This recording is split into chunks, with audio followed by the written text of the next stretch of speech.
Once again welcome back. आज हम बात करेंगे पाकिस्तान वर्सेस इंडिया का जो मैच है 14 सितंबर को।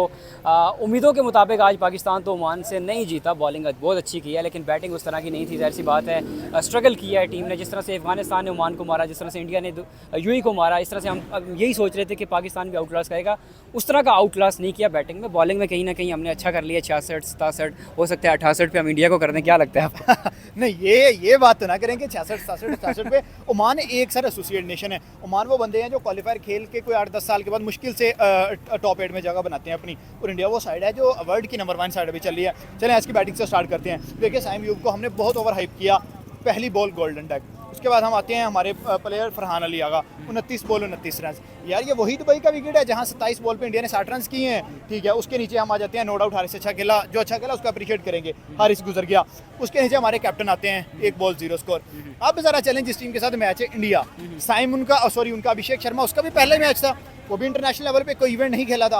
पहली बॉल छक्का, यहाँ पहली बॉल डक। उनका सूर्य कुमार यादव पहली दफ़ा एशिया कप में कैप्टन बना था, पहली बॉल छक्का, यहाँ हमारा पहली बॉल डक। तो यार ये वो ऐसी चीज़ें हैं जहाँ से आप दोनों टीमों को डिफरेंशिएट करते हैं। देखिए क्रिकेट के जो सारे एनालिसिस होते हैं ना, मैं उस चीज़ पे जाता हूँ कि वो रिकॉर्ड्स को देख के होते हैं, वो फीलिंग्स को देख के नहीं होते। फीलिंग्स में तो मैं पाकिस्तान में खड़ा हूँ, मैं कहूँगा पाकिस्तान तोड़ देगा, मरोड़ देगा, तबाह बर्बाद कर देगा, लेकिन मेरे कहने से हम नहीं जीतेंगे। मेरे कहने से कुछ नहीं होगा। जो विकेट पे आके अच्छा खेलेगा, जो ऑन द डे ग्राउंड में परफॉर्म करेगा, जीतेगा वही। और जिसके पास पीछे से कॉन्फिडेंस ही नहीं है, हाँ अपने बॉलिंग की बात की नो डाउट, अगर वहाँ कुलदीप है, यहाँ सुफियान अच्छा प्लेयर है, वहाँ वरुण है, यहाँ पे अबरार हमारे पास मौजूद है, वहाँ पे अगर उनके पास बुमराह है तो खैर उसके मुकाबले का हमारे पास कोई नहीं है। शाहीन को नहीं कह सकते। देखिए आज शाहीन जैसी बॉलिंग कर रहा था, उसने हमें अर्ली ऑन ब्रेक थ्रू नहीं दिया। साइम यूब ने आउट किया जो कि एक पार्ट टाइमर था। ओमान पार्ट टाइम को विकेट दे सकते हैं, इंडिया पार्ट टाइमर को विकेट नहीं देगा। ये चीज़ आपने ध्यान में रखनी है, क्योंकि इंडिया ऑस्ट्रेलिया से, इंग्लैंड से, बड़ी टीमों से खेल के तैयार होकर आ रहा है, और ओमान खेल रहा है युगांडा से, इस तरह की टीमों से। तो डिफरेंस इज क्लियर। बिल्कुल। अब मुझे ये बताएं कि पाकिस्तान जाहिर सी बात है स्पिनर्स को हम इतना अच्छा नहीं खेल रहे। आप देखेंगे वो मिसबा वाली स्ट्रेटजी है, टुक टुक टुक टुक 15 ओवर्स तक आप देखेंगे वही हमारे 120 125 रन है।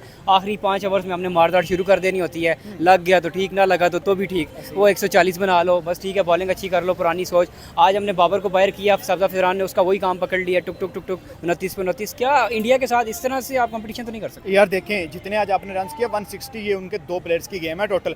और ये अब मैक्स खींच लें कि हमारी बॉलिंग बहुत अच्छी है, तब ये 13-14 ओवर से ऊपर के रन्स नहीं है इंडिया के लिए। इंडिया को अगर आपने शिकंजे में लेना है, अगर आपने इंडिया को बीट करना है, तब आपको चाहिए 240 प्लस रन। अगर आपने टफ टाइम देना है, आपको चाहिए 200 प्लस रन। तो अगर आप कहें कि 160 170 करके हम इंडिया को हरा देंगे, तो भाई फिर ये मजाक तो नहीं ना चल रहा, ये इंटरनेशनल क्रिकेट चल रही है। आप देखें कि अभिषेक वो बंदा है जिसके IPL में सबसे ज़्यादा छक्के हैं। अभिषेक वो बंदा है जिसके 2024 T20 इंटरनेशनल T20 में सबसे ज़्यादा छक्के हैं। अभिषेक वो बंदा है जिसकी लास्ट 2 इनिंग्स देखें, लास्ट इंग्लैंड के खिलाफ 135, उसके बाद 4 माह का गैप आया, वो यूएई के खिलाफ उतरा, पहली बॉल पे छक्का, 16 बॉल पे 30 रन।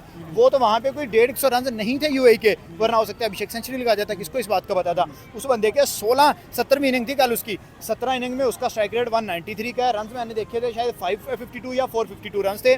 नंबर 1 रैंकिंग के वो बंदा बैठा हुआ है, 200 वो ऑलरेडी 17 मैचेस के अंदर लगा चुका है। तो सर आप देखें कि जब एक साइड इतनी ज़्यादा स्ट्रॉन्ग है, आपकी बैटिंग लड़खड़ा रही है ओमान के आगे, जब बुमराह के यॉर्कर्स, जब अर्शदीप अगर प्लेइंग 11 में आता है, उसकी इन स्विंग, उसके बाद आप चले जाएं नीचे कुलदीप यादव, उसके नीचे वरुण चक्रवर्ती, और इन सब से साइड पे एक आता है हार्दिक पांड्या। तो भाई वो बैटिंग बॉलिंग दोनों में हमारे लिए डेडली साबित होता है। तो भाई फिर आप कैसे कह सकते हैं कि पाकिस्तान उनको बीट करेगा? बिल्कुल। लास्ट क्वेश्चन आपसे ये पूछेंगे कि क्या प्रिडिक्शन लेवल है, कि मतलब हम कह सकते हैं कि 40-60 है या 50-50 है?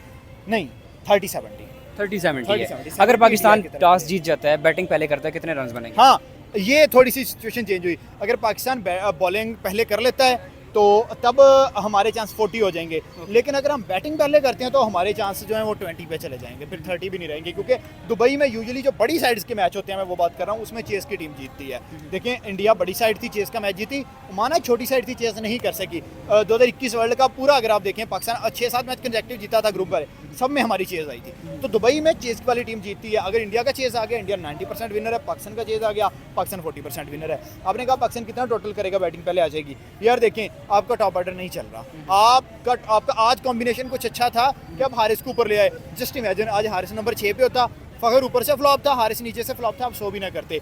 आपके चलो शुक्र है कि जो आपके कोचेज हैं उनको थोड़ी सी अकल आई कि भाई टीम कॉम्बिनेशन बना। देखें अभिषेक उतरता है, 7 शमन उतरा, 7 सूर्या उतरेगा, तिलक उतरेगा, उसके बाद संजू सैमसन उतरेगा, उसके बाद हार्दिक पांड्या, शिवम दुबे उतरेगा। आप देखें कि इतना फ्लो है उनकी बैटिंग में कि आप अभिषेक को गिरा लेंगे तो अब रिलैक्स नहीं हो सकते। आपको पता है कि यार आने वाला सूर्या जो है वो हिट करेगा। आपने माना, आपने सूर्या को गिरा लिया, आपने 0 पे 2 आउट कर दिए।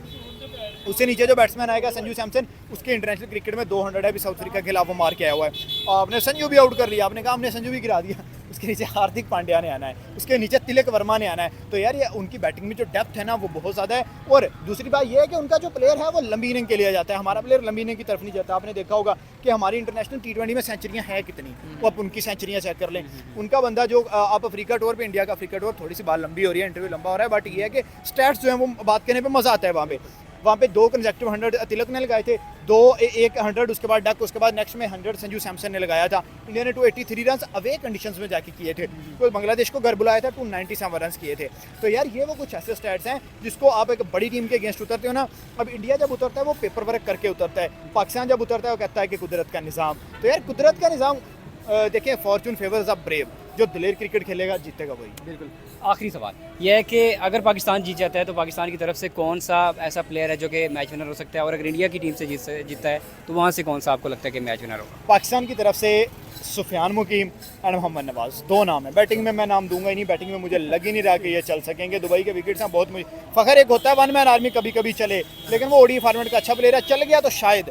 लेकिन नवाज और सुफियान मुकीम, और इंडिया की आपने बात की है तो यार वो मैच विनर से टीम भरी हुई है। आप देखेंगे कि T20 वर्ल्ड कप 2024 इंडिया ने जीता था, उसकी कभी ना आप वो निकाल के देखिएगा कि मैन ऑफ द मैच कौन रहा था। आपको 5 से 6 different man of the match नजर आएंगे। विराट कोहली जो पूरा टूर्नामेंट नहीं चला था, फाइनल में मैन ऑफ द मैच ले गया था। आप 23 वर्ल्ड कप में चले जाएं, इंडिया की तरफ से 9 मैच विनर थे, लिटरली 9 मैच विनर आप चेक करें जाके।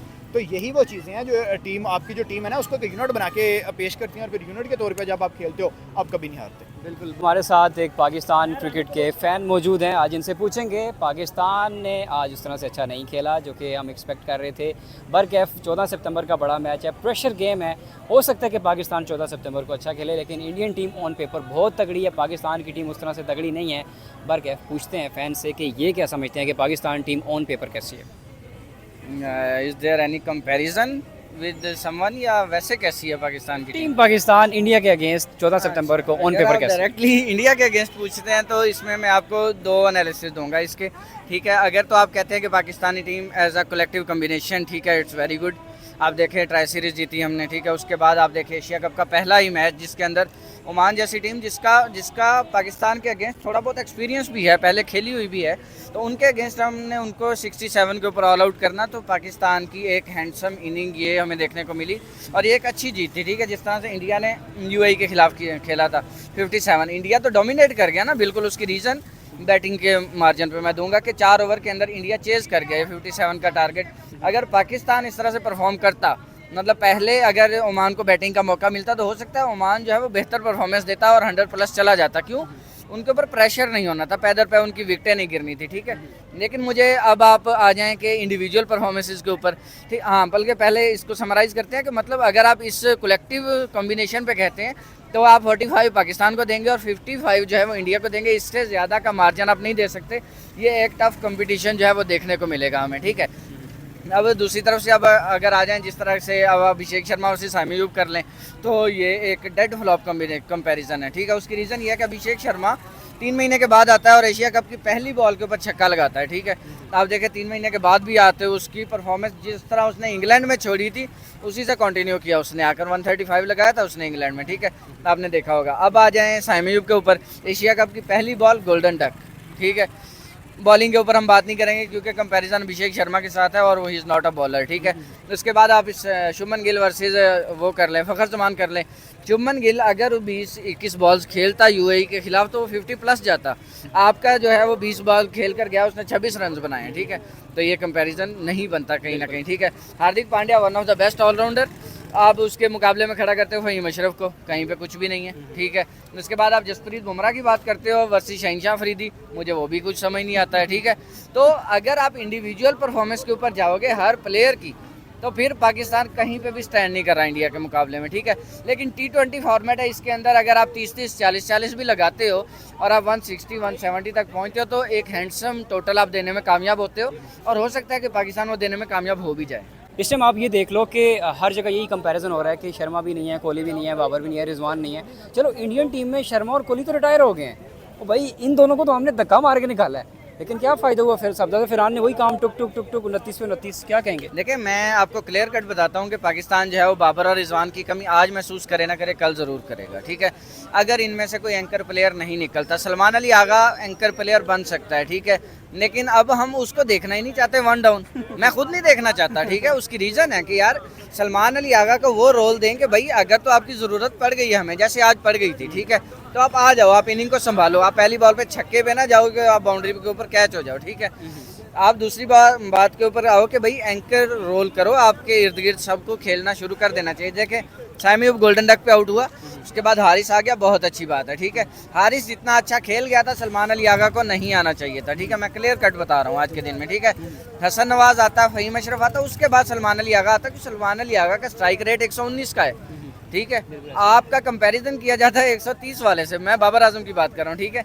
तो भाई आप थोड़ा सा फिर अब एंकर रोल की तरफ जाओ, आप कैप्टन हो तो फ्रंट से लीड करो और बैटिंग को बैक पे ले जाओ अपनी को, ठीक है, मुझे जहाँ तक समय लगती है। ओके, बाकी आखिरी सवाल, 14 सितंबर को अगर पाकिस्तान पहले बैटिंग करता है तो कितने रन बनेंगे? अगर 160 से एक रन भी कम हुआ ना तो पाकिस्तान हारता हुआ आपको दिखाई देगा, और इंडिया क्लियर फेवरेट है वैसे। अच्छा, man of the match on अगर पाकिस्तान की तरफ पाकिस्तान जीतता है तो कौन होगा, और इंडिया जीतता है तो इंडिया की तरफ से कौन होगा? पाकिस्तान की तरफ से कोई भी हो सकता है। उसकी रीज़न ये है कि आपके पास कोई पता नहीं है कि कौन चलता है और कौन नहीं चलता, Unpredictable ठीक team है। आपका बैटर जो होगा, अगर वो मैन ऑफ द मैच रहता है, बॉलर की तरफ से ज़्यादा ध्यान दीजिएगा, या तो सुफियान मुकीम या अबरार अहमद, ठीक है। हाँ, और नवाज हो सकता है इन दैट सेंस के नवाज आए 25-30 रन कर जाए और फिर 3-4 विकेटें ले जाए, ठीक है, तो ये हो सकता है, ठीक है।